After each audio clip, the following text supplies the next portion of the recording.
والتعرف على كل ما يتعلق بالإنتاجات الأدبية والإبداعية.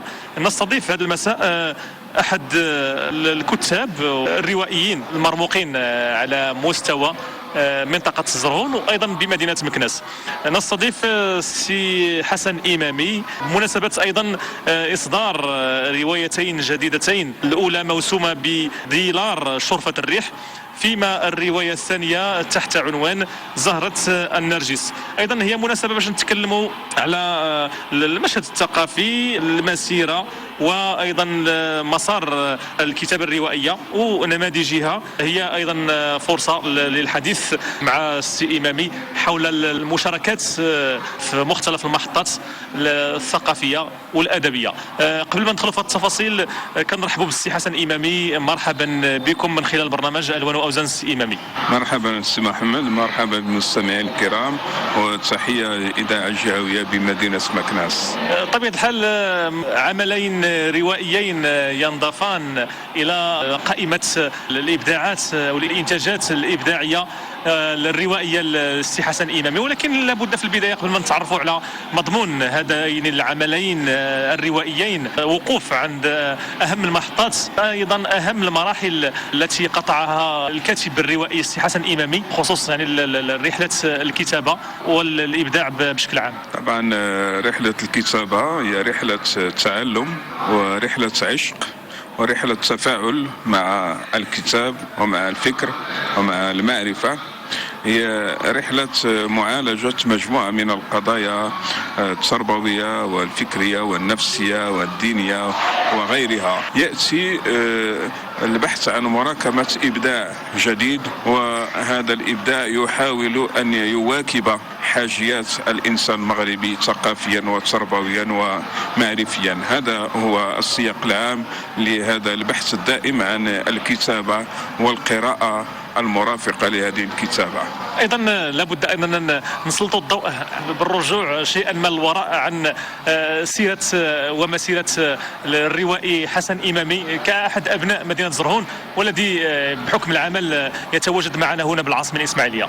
طبعا العشق عشق لمدينة وعشق لوطن وحب لأمومة، والأمومة هي أمومة عائلية وأمومة مجتمعية وأمومة جغرافية مرتبطة بمدينة مولاي إدريس زرهون. وهذا العشق يرتبط كذلك بالنشأة والتربية والتعلم وعشق المعرفة، عشق المكتبة وعشق الكتاب والبحث عن الجديد فيها منذ الصغر. هو تنافس بين أفراد جيل. حاولنا أن نستثمر مجهود هذا الجيل في المحاولات التي نقوم بها الآن.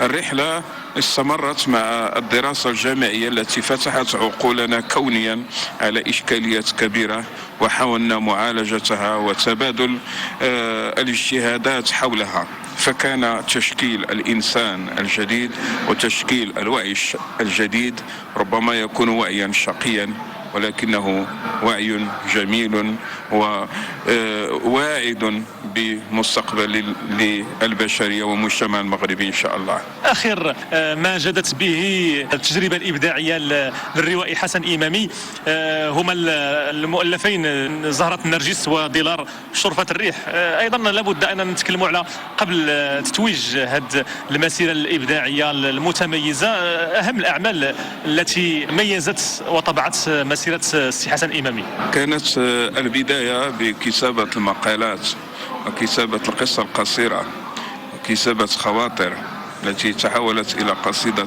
نثر في تجربتها، وطبعا ليست سهلة هذه التحولات. وبداية الإصدار كانت مع رواية قرية ابن السيد التي ترجمت سيرة وجدانية للكاتب وعشق لروح تربية جماعية تلقيناها بقيم تاريخنا الإسلامي والمغربي، والتي تستشرف المستقبل الحداثي للمجتمع المغربي لكي يكون مجتمعا متطورا وراقيا. هذه القرية هي قرية افتراضية جمعت هذه القيم وهذه التربية وشكلت أفقا للوعي وللتفكير وللخيال وللسفر بالإنسان المغربي لكي ينفتح على الحضارات والثقافات. هذا بالنسبة لقرية ابن السيد. وتأتي صرخة المصابيح لتسائل العالم وتسائل المجتمع المغربي وتحمل مسؤولية الكل في الحفاظ على التراث وفي العناية به وفي توظيفه وفي الاهتمام بقيمته الحضارية والثقافية. إذن حرقة ضياع مجموعة من المأثورات ومن التحف ومن التاريخ الزاخر للمغرب في هذا المجال في الآثار هي التي دفعت لكتابة هذه الرواية برؤية واقعية موضوعية بمرارة تناقضات يومية للإنسان المغربي وبحسرة على تتجلى في عدم القدرة على إيجاد حل لهذا الإشكال في ضياع هذا التراث المادي المغربي على الخصوص. بعدها كانت تجربة أقفاص وهي رواية تناولت قيمة الحرية والاعتقال النفسي للذات الإنسانية والاعتقال الثقافي والاجتماعي. وهذه الأقفاص هي الآن بين يدي القراء والنقاد وكل يتفاعل معها من زاوية اشتغاله والاهتمامات التي يراها. شجرات وخرائط هي الأخرى أصبحت شجرة حية كرواية تسائل الذات المغربية في هويتها القديمة والحديثة. إلى أين نمضي بهذا الإنسان المغربي بين ماضيه وحاضره ومستقبله؟ والآن تأتي رواية ديلار، شرفة الريح وزهرة النرجس. طبيعة الحال هي طبعة 2017 تحمل غنى ايضا رؤيه ابداعيه متفرده لدى الروائي حسن امامي. هي فرصه باش نتكلموا ايضا على الروايتين والاستشراف ديالهم واش هما ربما حلقه ضمن هذه الرؤيه التي تستشرف المستقبل وتهتم بكل ما هو تراثي وتاريخي. طرح علي السؤال لماذا طبع روايتين مره واحده؟ طبعا النصوص الإبداعية تتراكم وهي ورشات اشتغال، هناك ما اكتمل وهناك ما هو في طور الاكتمال وما هو مشروع فكرة وجملة مكتوبة فقط. السؤال والجواب على هذا السؤال يتجلى في الحديث عن راهنية الإبداع والثقافة. هذا ما قال أشتغل عليه الآن، يعني بمعنى أن الإبداع عليه أن يواكب حاجيات المجتمع المغربي ثقافيا وذوقيا وجماليا وفكريا وتربويا. إذن هذا الإبداع هو يساهم في تربية الإنسان المغربي وتطوير وعيه. وهنا جاءت رواية ديلار، شرفة الريح، وكذلك زهرة النرجس، مضمونهما يتفاعل مع القارئ لكي يعيد طرح أسئلة جديدة يرى بها الواقع وتغيير هذا الواقع بشكل إيجابي جديد، وهذا ما نطمح له إن شاء الله. يعني الروايتين عبارة عن محاولات من أجل استفزاز القارئ بشكل إيجابي نحو طرح تساؤلات، نحو أيضا اكتشاف معطيات اللي ممكن الإجابة عليها في الروايتين. طبعا الاستفزاز الإيجابي والجميل ينطلق من الغيرة على الوطن والغيرة على الإنسان المغربي. كلنا يطمح لتطوير شخصية الإنسان المغربي ووعيه، وحينما نأتي بهذا الطرح الإشكالي في كل تجربة روائية فإننا ندخل التفاعل الجيد للقارئ لكي يغير تلقائيا القناعات والسلوكات ويبادر إلى تغييرها داخل المجتمع. ولعل حقل الرواية مثل محيط، وهذا المحيط يستطيع أن يقوم بعملية تطهير، بعملية تغيير، وبعملية تفكيك وتحويل إلى ما هو إيجابي لكي يخرج الإنسان بعد قراءة النص إنسانا جديدا ويستشرف روحا جديدة وحياة جديدة. وهنا نتكلم عن مسار وربما ناخذه بالجانب الإبداعي بالنسبة لهذه العملين الروائيين الجديدين. المسار بالنسبة للعملين الروائيين، ديلار شخصية أتت من كندا، شخصية مغربية مقيمة بكندا، أتت إلى مدينتها العزيزة عليها وعلينا تازا. حملت معها مشروع شراكة من أجل تنمية بلدها، وحملت معها أفكارها الثقافية الجديدة. حاولت طرق العقول وجعل التواصل مع من تعرف من أجل تبادل هذه الأفكار. إذن الاحتكاك والتفاعل هو أساس التطور، وهذا قانون تاريخي. كل المجتمعات التي احتكت وانفتحت على الآخر تطورت من الداخل وأعطت تراكما إيجابيا في بناء الحضارة الإنسانية. بالنسبة لزهرة النرجس، زهرة النرجس تسائل قدريات تتحكم في الشباب المغربي، لأن الفرد يعيش باختياراته، ولكن هناك قدريات محكمة بالتربية، بالسياسة، بقوانين العيش اليومية تفرض عليه أن ينهج خطا رسمه المجتمع وجعل له خيوطا تقوده إلى حيث يريده عن وعي أو عن غير وعي هذا المجتمع. إذن ما الذي سيراه الشاب فؤاد داخل رواية زهرة النرجس؟ ما الذي سيعيشه كتجربة؟ ما الذي سيكتشفه؟ هو واقع المجتمع المغربي وواقع المجتمع العربي الإسلامي ومجموعة من الخيوط المتحكمة في سياساته. ارتباطا ليس فقط بهذين العملين الروائيين للكاتب الروائي حسن إمامي، ولكن ربما برؤية شمولية فيما يتعلق يعني بالمشروع الروائي للكاتب في مقاربة قضايا عن ارتباط بالمجتمع. مقاربة القضايا هي مقاربة الوعي، مقاربة الفهم. هناك مشروع روائي يعني يؤلف بين نصوص متعددة مرتبط بمدينة مولاي إدريس زرهون.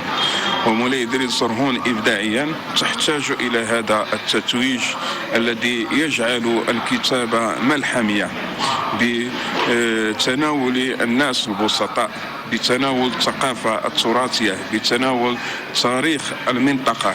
ولعل أقل ما يمكن أن يقدمه ابن مدينة لمدينته هو هذا العشق المرتبط داخل الإبداع، داخل القصيدة، داخل الكتابة، داخل التحليل، محاولا أن يساهم في تنمية هذه المدينة. إذن مشروع العمل الروائي هو مشروع كما قلنا يخترق العقل الإنساني من زاوية جنس كتابة، كأنه مختبر تحليلي للنفسية وللشخصية سواء الفردية أو المجتمعية.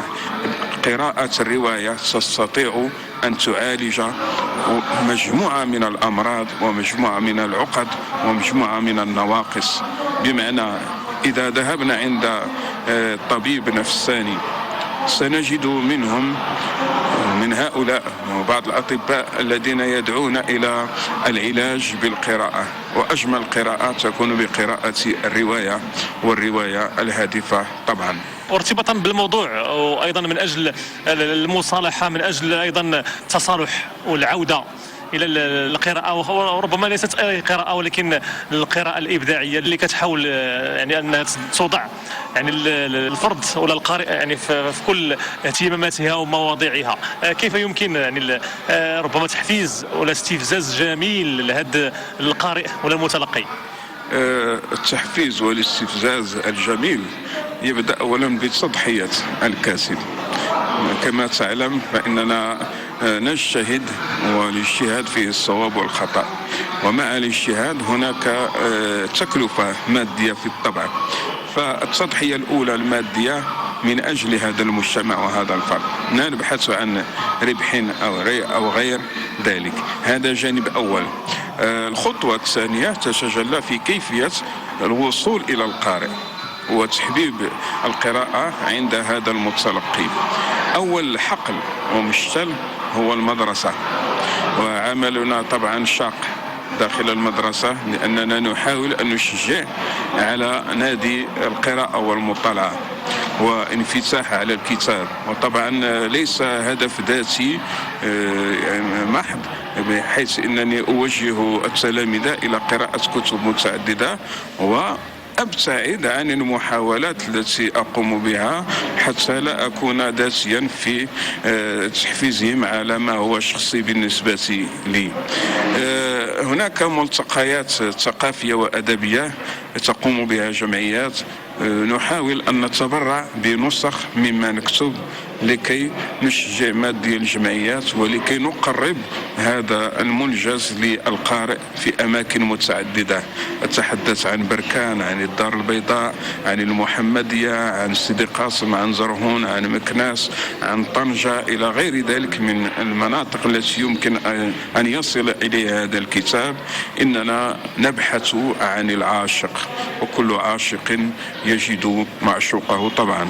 ارتباطا بالمنتديات واللقاءات الأدبية والشعرية، أنتم على مشارف المشاركة في إحدى الملتقيات.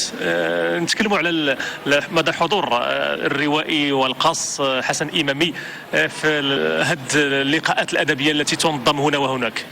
طبعا أجمل ما في اللقاءات هو ذلك التواصل الإنساني الذي يعطيك هوية جديدة، كما قلت طاهرة، هوية يعني منتقاة بأجمل الأفكار وأجمل الأذواق وأجمل التعابير والأشواق. هذا الالتقاء الإنساني هو الذي يشجعنا على الاستمرار في الكتابة وعلى البحث عن الجديد عند الإخوان. كذلك آخر لقاء كان عندنا كان بمدينة المحمدية بمركز الاصطياف والرياضة مصباحيات، وكان مع جمعية رائدة هي جمعية الشروق الأصيل التي اختارت رواية أقفاص والشجرات وخرائط لكي يكون لها توقيع. والأجمل في كل هذا أن القراءات كانت رائعة من طرف ناقدين إدريس الزيدي وحسن عبيدو، وكانت قراءة للروايات خلال تلك الأيام، بحيث هناك من الدكاترة من تجند لقراءتها في ليلة بيضاء حتى يكون مستعدا للمناقشة. وما هو أجمل وهو أن الكاتب يصبح غريبا عن روايته لكي يستمتع بهذه القراءات والجديد الذي تولده هذه القراءات. مستقبلا سيكون هناك حضور في المعرض الوطني للكتاب بطنجة في شهر دجنبر، وحضور في المعرض الدولي للكتاب بالدار البيضاء. هذه أهم المحطات الأولية، ونتمنى أن نتفاعل مع مناسبات ولقاءات أكثر لكي نستفيد نحن ويستفيد الآخر أكثر في مجال الإبداع والرواية. نرجع دائما للسؤال بطبيعة الحال المتعلق براهنية الكتابة الروائية والإبداعية لدى الكاتب والقاص حسن إمامي فيما يتعلق يعني بالإصدارين الجديدين لسنة 2017، اللي ربما هو تعتبر ميزة وربما قفزة نوعية، محطة مفصلية للكاتب ضمن يعني رحلة القصة والرواية. أتحدث عن الشباب المغربي، وكلنا في حسرة حينما يرى ظاهرة التطرف، ونحاول أن نجعل وعيا جديدا عند الشباب المغربي يحارب هذا التطرف وينجو من مصيدته. إذن هذه النجاة هي التي تحاول هذه الرواية أن تخطها بواقعية وموضوعية، وأن تجعل الحذر لكي تقوم الأسر وتقوم المؤسسات والجمعيات والدولة بحماية الشباب من التطرف والقضاء عليه، لأن سلامة المجتمع وتوازن المجتمع بالقضاء على كل فكر متطرف وكل فكر متطفل مستغل للعقل لقضاء منافع مادية. وما أكثر هؤلاء المتطفلين الذين يستغلون الدين والقيم من أجل مصالحهم المادية. نعم، هنا حضور أيضا الإبداعات ديال السي حسن إمامي في الفضاء الأزرق ولا في الشبكة العنكبوتية. ما مدى يعني التواصل والتفاعل وأيضا ربما نشر هذه القيم وهذه المبادئ؟ الفضاء الأزرق يغوينا بتفاعله طبعا. وما يحضر أكثر هو الكتابة الشعرية، ولعل السي محمد يتواصل مع هذه الكتابات، فتجد تفاعل وتجد ردود، تجد ارتسامات، تجد مناقشة. إذا أقرأ للآخرين ويقرؤون لي، وأجعل الفضاء الأزرق هو منبر ليس نرجسيا للذات، بل للإبداع وللفكر وللذوق والجمال واللغة الرفيعة والشعر الجميل كذلك. إذا هذا الفضاء الأزرق هو فضاء لتطوير الوعي كذلك، لجعل وظيفتي إيجابية في تطوير الذوق، في تطوير المواقف، في تبيان ما هو أرقى للإنسان، بدل الاهتمامات السلبية التي نلاحظها في العالم الافتراضي. ونحاول دائما في اطار المتابعه والمواكبه والممارسه ونمط عيش ان صح التعبير لدى القاص والروائي حسن إمامي. بالنسبه لك الكتابه ماذا تعني؟ الكتابة جرعة يومية، إدمان جميل، استنشاق هواء نظيف كل صباح. هذه الكتابة ستصبح بمقام العبادة، وبما أن طلب العلم فريضة، فإن الكتابة تدخل في فريضة الطلب والنهل منها والارتواء بها وسقيها وجعلها حسنة جارية يستفيد منها الآخر. هذه الكتابة بمنظور متواضع يحاول أن يشق طريقه لقلوب الناس ولعقولهم كذلك. هذا الشغف وهذا اللهف أيضا بالحرف وبالكلمة وبكل ما هو جميل. أكيد السي حسن إمامي لا يتوقف عند هذا الحد، ولكن هناك المزيد وهناك الجديد.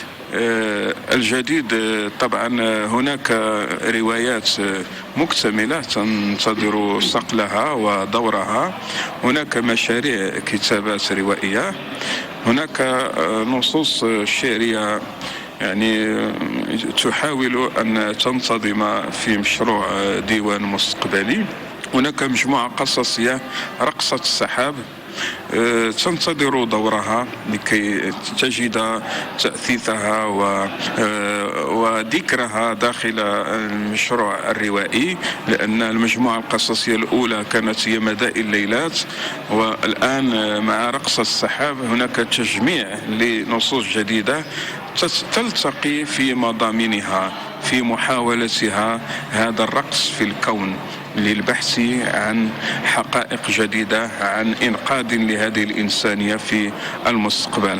وهذه الكتابة على العموم مقالات في الجرائد، دراسات نقدية لبعض الكتب التي أحببناها، بعض الروايات التي أحببناها، واجتهادات في الفلسفة وفي الدين لتجديد المعرفة الذاتية وإفادة الآخرين بها، على أن الكتابة والقراءة تفاعل، والتفاعل وعي ديمقراطي يؤمن بالاختلاف، يؤمن بالنسبة، يؤمن بالآخر. لا يمكن أن أكون مكتملا بدون رأيك وبدون اجتهادك وبدون القراءة لك. قبل أن أكتب لا بد أن أقرأ وأقرأ بشكل كبير. كل مشروع روائي ومشروع دراسات في مراجع ومصادر ودراسات ميدانية وغيرها، لكي يعطي منتوجا متواضعا ونسبيا يبقى للقارئ المتلقي أن يحكم عليه بدرجات القبول والاستحباب. في الختام السي إمامي، ما بين الكتابة الروائية والقصصية والنظم الشعري، شنو الخيط النظيم بين هذه الإبداعات كلها؟ الخيط الناظم طبعا كما قلنا هو العشق للكتابة، وكل جنس في الكتابة يعني يستغويك بسحره وبخصوصياته. وحينما أكون في مشروع كتابة رواية فأندمج داخل الشخصيات، وخصوصا إذا كانت الشخصيات عالمة وعارفة، وتكون بعضها شخصيات إبداعية، فيصبح الكاتب مبدعا مع شخصيته ويكتب معه قصيدته المناسبة لنفسيته وظرفه. وهكذا نجد مع الرواية مجموعة من القصائد منتجة مجموعة من القصص القصيرة منتجة، قصص قصيرة جدا منتجة، ومجموعة من المقالات والدراسات، لأن الرواية هي ظواهر اجتماعية وثقافية وسياسية وغيرها، إذن تدعوك لمعالجتها بالمنطق. المقالة والدراسة النقدية تحتاج للمنطق وللمناقشة الجدلية والاستنتاج. الرواية تحتاج إلى التخيل بعد هذه المنطقة للأمور. إذا شكرا للكاتب الروائي والقاص والشاعر حسن إمامي. شكرا سي محمد، وشكرا لإذاعة مكناس الجهوية، وشكرا للمستمعين الكرام، وتحيات ثقافية بألوان الزهور وربيع العطور، وإلى اللقاء في فرصة مقبلة إن شاء الله. أيضا الشكر موصول لكل المستمعين الكرام عن طيب الإصغاء وكرم المتابعة والوفاء، وبأسمى عبارة وفاء أقول لكم إلى اللقاء. ألوان وأوزان، متابعة لجديد الساحة الفنية والثقافية على أمواج إذاعة مكناس.